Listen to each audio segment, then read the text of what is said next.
Hello everyone, स्वागत है आप सभी का आपके अपने चैनल मेड गेम क्लासेस में। दोस्तों, CSIR नेट जून 2026 की नोटिफिकेशन आ चुकी है। आप सभी लोग बहुत बेसब्री से इसका इंतजार कर रहे थे।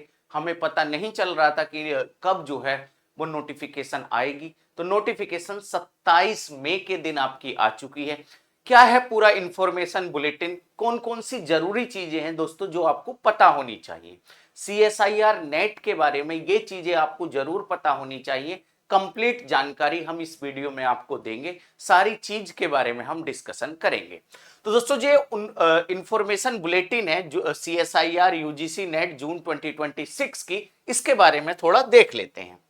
ये देखिएगा, सबसे पहले तो आपके सामने ये नोटिफिकेशन का जो पहला पेज सबके व्हाट्सएप स्क्रीनशॉट पर भी आता है, सबके व्हाट्सएप ग्रुप में भी आ गया होगा, कुछ इस तरह से है। इसमें लिखा हुआ है कि जो online registration and submission of application form through NTA website वो 27/5/2026 से लेकर 19/6/2026 तक होगा।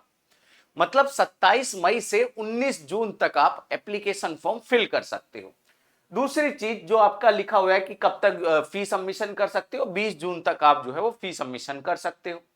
इसके बाद ये कैटेगरी वाइज जो है कितनी एग्जामिनेशन फी लगेगी वो सब दी हुई है। अगर हम जनरल कैटेगरी की बात करते हैं तो 1150 रुपए आपकी एग्जाम फी है। एप्लीकेशन फॉर्म आप फिल करोगे, उसमें जो फी पे करोगे वो आपकी 1150 रुपए है। वही हम जनरल, EWS और OBC की बात करते हैं तो 600 रुपए है। और हम SC ST PWD और थर्ड जेंडर की बात करते हैं तो 325 रुपए है। इसके बाद जो है कुछ और जानकारी ये देखिएगा, अगर हम इसमें बात कर रहे हैं कि आपका एग्जाम कब होगा, तो जो आपका एग्जाम की डेट है ये देख सकते हो आप। जो आपके एग्जाम की डेट है वो 17 से 18 जुलाई 2026 है।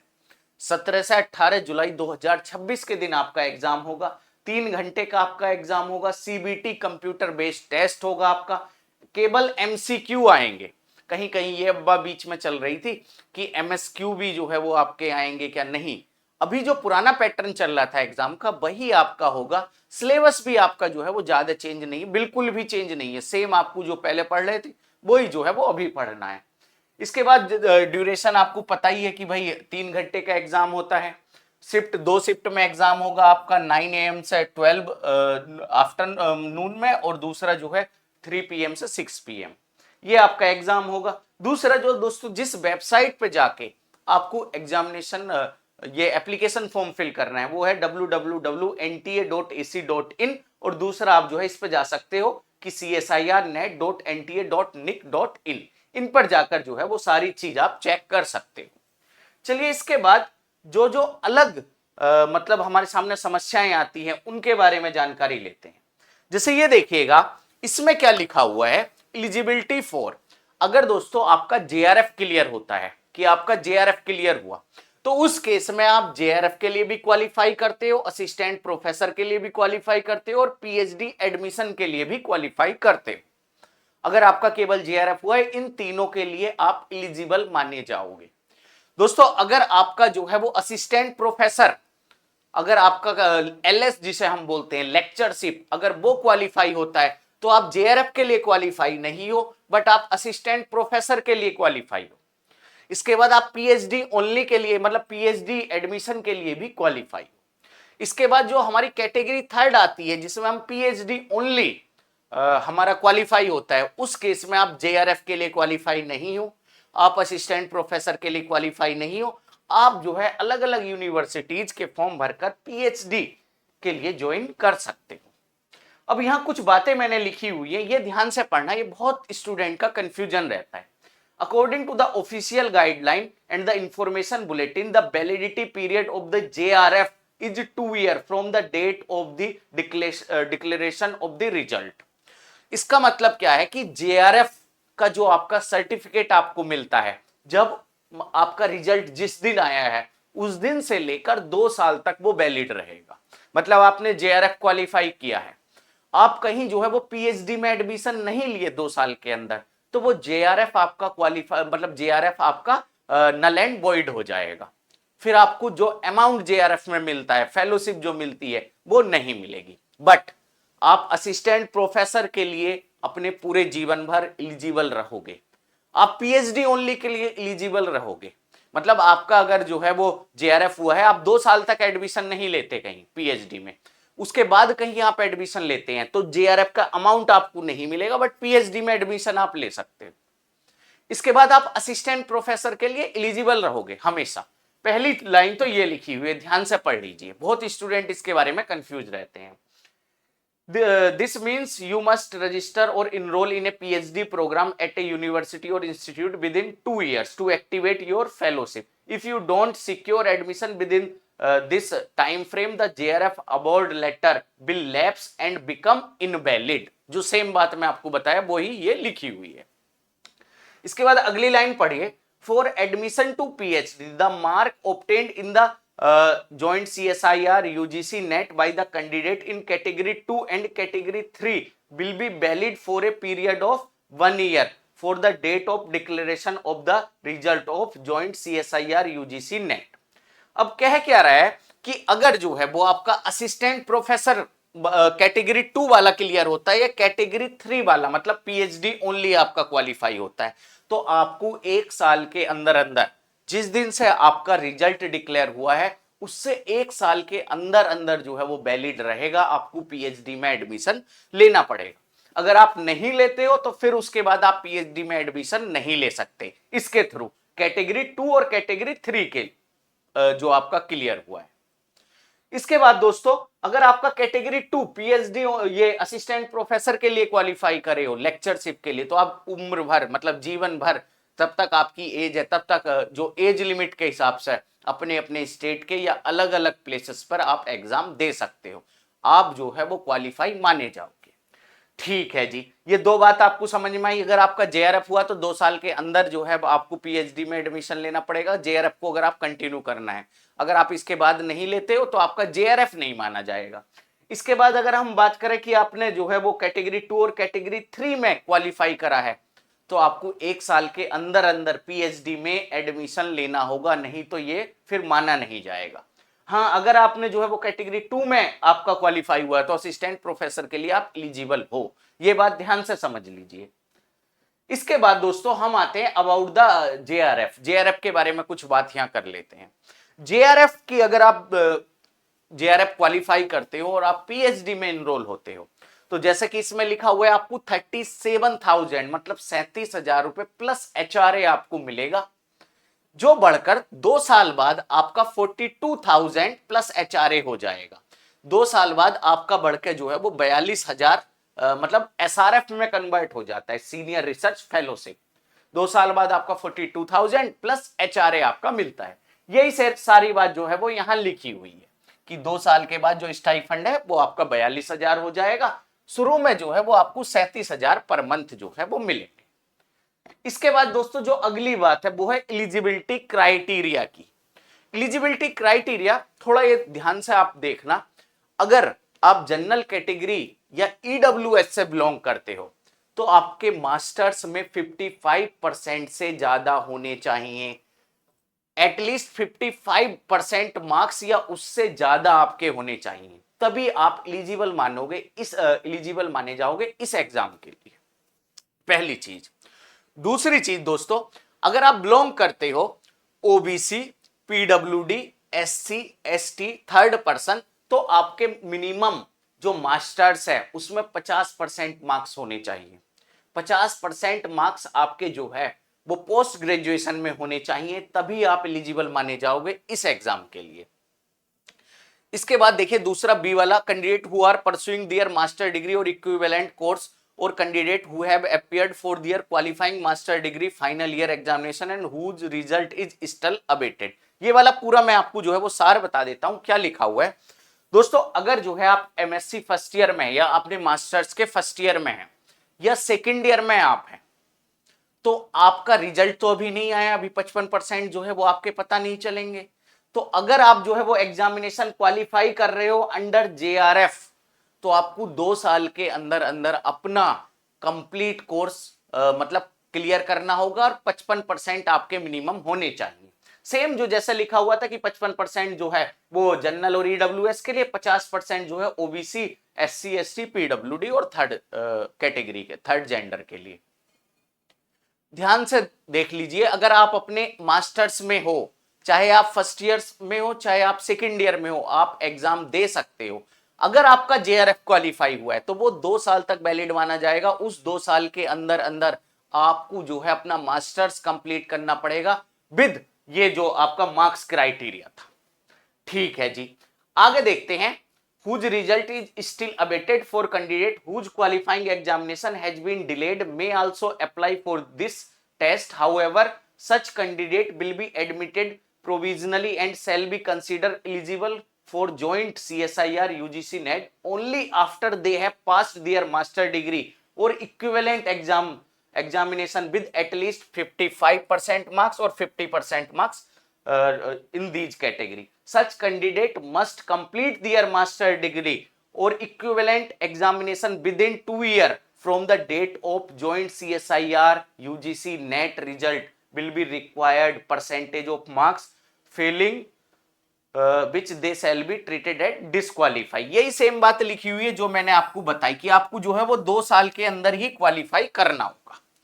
एक बात तो थी ये। अब नेक्स्ट देखिए, however those candidate who qualify for admission to PhD only must complete their master degree or equivalent examination within 1 year, within 1 year from the date of joint ये result will required percentage of marks। ठीक है जी, अब देखिए total बात क्या लिखी हुई है मैं आपको बता चुका हूं। अगर आप पीएचडी मतलब जेआरएफ क्वालिफाई करते हो, आप अपने एमएससी फर्स्ट ईयर या सेकेंड ईयर में हो, तो 2 साल के अंदर अंदर ही आपको जो है वो क्वालिफाई करना पड़ेगा विद 55% मार्क्स अपना मास्टर्स। इसके बाद अगर आपका असिस्टेंट प्रोफेसर क्वालिफाई होता है तो आप एलिजिबल हो, भाई पूरी जिंदगी आप जो है वो असिस्टेंट प्रोफेसर एलएस के लिए एलिजिबल हो।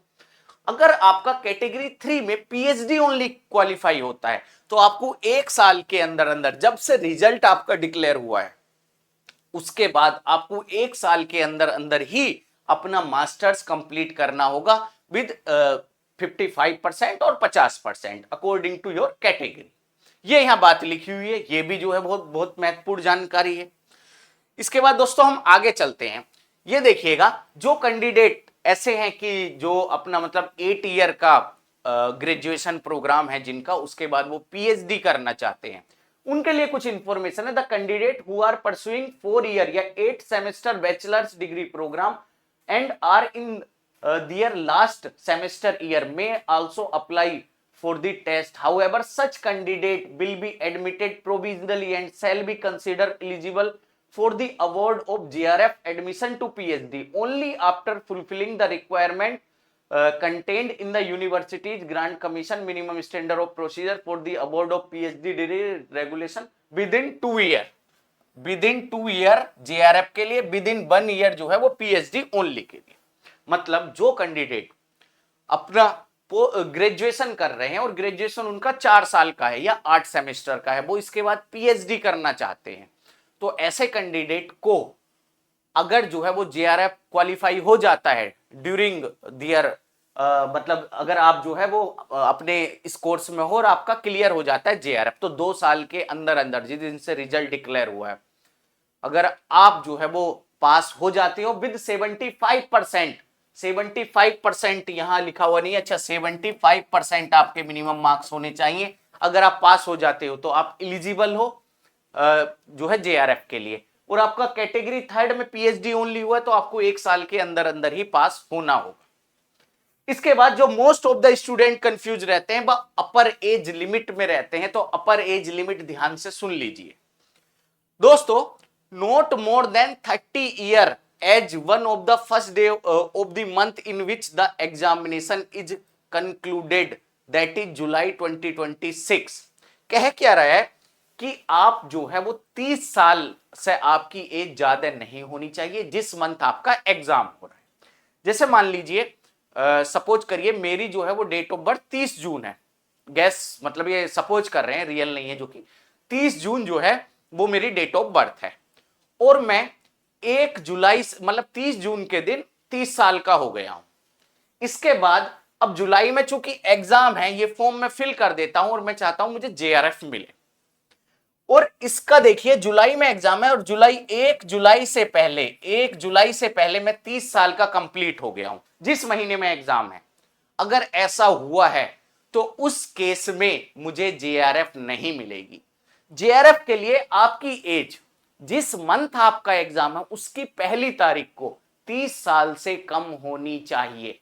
वहीं सपोज करिए अगर जो है मेरा जन्म हुआ है 2 जुलाई का, 2 जुलाई 2026 जो है वो मेरी डेट ऑफ बर्थ है और मैं अभी फॉर्म फिल कर देता हूं और मैं जो है 2 जुलाई के दिन 30 साल का होऊंगा। इस केस में मुझे जेआरएफ मिलेगा क्योंकि 1 तारीख को जो फर्स्ट डे था मंथ का उस दिन मैं 30 साल का नहीं हुआ था। ये बात बहुत बच्चे इसमें कंफ्यूज रहते हैं, तो ये बात एकदम ध्यान से आप पढ़ लीजिए। क्या लिखा हुआ है, JRF not more than 30 year age on the first day of the month in which the examination is concluded, that is July 2026।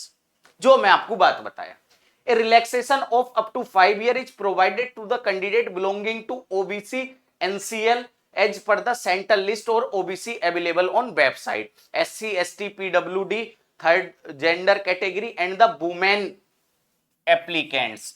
देखिएगा जितने भी वुमेन एप्लीकेंट्स हैं, उसके बाद आप जो है वो आते हो ओबीसी में, एससी एसटी थर्ड जेंडर में आप आते हो, तो इन सब के केस में आपको जो है वो 5 साल का अलग से रिलैक्सेशन मिलेगा। मतलब आप जो है वो 35 साल तक एलिजिबल।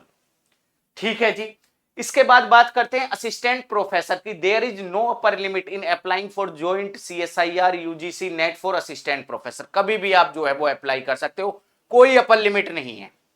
कितनी भी एज तक आप जो है वो 50 साल के हो गए, आप जो है अप्लाई कर सकते हो, असिस्टेंट प्रोफेसर के लिए एलिजिबल हो सकते हैं। इसके बाद पीएचडी की बात करें, पीएचडी आप करना चाहते हो, किसी की उम्र 50 साल है, वो पीएचडी करना चाहता है, तो इसके लिए भी कोई एज नहीं है। अगर आप पीएचडी या कैटेगरी थर्ड क्वालिफाई करते हो तो उसके लिए कोई एज लिमिट नहीं है। एज लिमिट कहां है, केवल जेआरएफ में है, जिसमें आपको फेलोशिप मिलेगी। जनरल के लिए 30 साल और बाकी कैटेगरी के लिए 35 साल। अच्छा दोस्तों, यहां एक चीज और आती है, कुछ मतलब कास्ट ऐसी भी रहती हैं जो अपने स्टेट में ओबीसी में आती हैं और सेंटर में जो है वो जनरल में आती हैं। तो इस एग्जाम में जो आप सेंटर में आते हो वो मान्य होगा। सेंटर में अगर आप जनरल में आते हो तो जनरल ही आपका मान्य होगा। ठीक है जी। इसके आगे चलते हैं। अब अगर हम बात करें कि एग्जामिनेशन का पैटर्न क्या है, तो सेम जैसा पहले पैटर्न था वही आपका पैटर्न है। सीबीटी कंप्यूटर बेस्ड आपका एग्जाम होगा। अगर हम केमिकल साइंस की बात करते हैं या किस लाइफ साइंस की बात करते हैं, मैथमेटिकल साइंस, सबका पैटर्न सेम ही है। यहां चूंकि हम केमिकल साइंस आपको पढ़ाते हैं तो हमने केमिकल साइंस का लिया है। केमिकल साइंस का जो कोड है वो 701 इस बार है। Part A, part B, part C, 3 part आपके आते हैं। टोटल एग्जाम जो आपका रहता है, जो पूर्णांक है वो 200 नंबर का रहता है। दोस्तों अगर हम पार्ट ए की बात करते हैं तो हर एक क्वेश्चन का 2 मार्क्स होता है और 20 क्वेश्चन इसमें आते हैं। आपको 15 क्वेश्चन करने होते हैं कि इन 20 में से किन्हीं भी 15 को आप कर सकते हो। इसके बाद अगर हम पार्ट बी में बात करते हैं, 40 क्वेश्चन आते हैं, कोई भी 35 आपको करने होते हैं। 2 नंबर का एक क्वेश्चन होता है। इन दोनों में जो निगेटिव मार्किंग होती है वो 1/4, अगर 2 नंबर का किया जाए तो 0.5 की निगेटिव मार्किंग होती है। इसके बाद अगर हम पार्ट सी की बात करते हैं, टोटल 60 क्वेश्चन आते हैं। 25 आपको 60 में से अटेम्प्ट करने होते हैं और हर एक क्वेश्चन 4 मार्क्स का होता है और निगेटिव मार्किंग 1/4 मींस 1 नंबर की निगेटिव मार्किंग होती है। जनरली जो आपकी जेआरएफ का मेरिट जाती है जेआरएफ के लिए, वो जाती है लगभग 110 नंबर के आसपास। 110 से 100 के बीच ज्यादातर जाती है, तो इससे ज्यादा आपको नंबर लेकर आने हैं अगर आप जेआरएफ क्वालिफाई करना चाहते हो। एलएस की वही जाएगी 95 से 100 के बीच, और आपकी लगभग मान लीजिए 85 से 95 के बीच जो है वो पीएचडी ओनली की जाती है। तो ये बात थी यहाँ एग्जामिनेशन की। इसके बाद दोस्तों जितनी भी इंफॉर्मेशन थी मैं सारी आपको डिटेल से बता चुका हूं। सभी लोग जाना, आप जो है एग्जाम फिल करना। उसके बाद अगर जो आपका इंफॉर्मेशन बुलेटिन है, आप नीचे स्क्रॉल करोगे तो सिटी के सेंटर का कोड दिए गए हैं। जैसे कि लखनऊ का सेंटर है उसके लिए कोड दिया गया होगा, या दिल्ली का सेंटर है, या नोएडा का सेंटर है, या आपका जो है वो पुणे का सेंटर है, उसके लिए कोड दिया गया है। तो वो कोड आपको अप्लाई करना है। आप एक बार जाकर इंफॉर्मेशन बुलेटिन में लास्ट में आप देख सकते हो। ठीक है जी। अब कोई भी जानकारी अगर इसके बाद आपकी रह गई हो तो आप नीचे कमेंट बॉक्स में जरूर लिखिएगा, मैं आपके आंसर का जरूर रिप्लाई करूंगा। इसके बाद दोस्तों मैं CSIR नेट केमिकल साइंस वालों के लिए बता देता हूं कि मेडकेम क्लासेस ने यूट्यूब पर एक सीरीज लॉन्च की हुई है, उसकी क्लासेस आप बिल्कुल मिस ना करें। अभी जितने भी डे वाइज चल रहे हैं सभी 9 PM पे हमारी क्लास होती है। 9 PM पे जरूर जो है वो लाइव क्लास ज्वाइन करें। इसके बाद मेडकेम क्लासेस ने जो है वो fast track crash course launch किया हुआ है। अभी आपके 75 दिन बचे हुए हैं, तो इन 75 दिन अगर आप अच्छे से कर लेते हो तैयारी तो आपका एग्जाम क्वालिफाई हो। सॉरी, 75 दिन बोल रहा हूं। आप ये देखिएगा, एक महीना तो ये मान लीजिए जून का और 18 दिन वो मान लीजिए, तो 30 48 मतलब 48 दिन जो है वो आपके बचे हुए हैं। 75 ज्यादा हो गया, 48 दिन आपके बचे हुए हैं।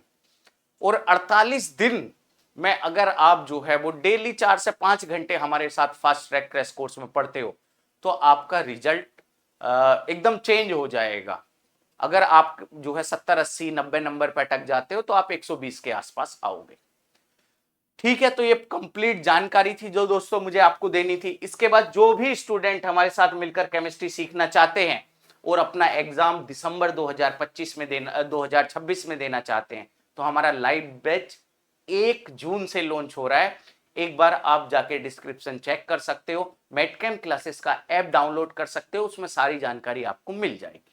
तो thank you so much everyone. अगर आपको जानकारी अच्छी लगी हो तो सभी लोग वीडियो को लाइक करना। कोई और अगर जानकारी मुझसे छूट गई हो तो आप कमेंट बॉक्स में जरूर कमेंट करना, उसमें मैं आपका रिप्लाई करूंगा। Thank you so much everyone.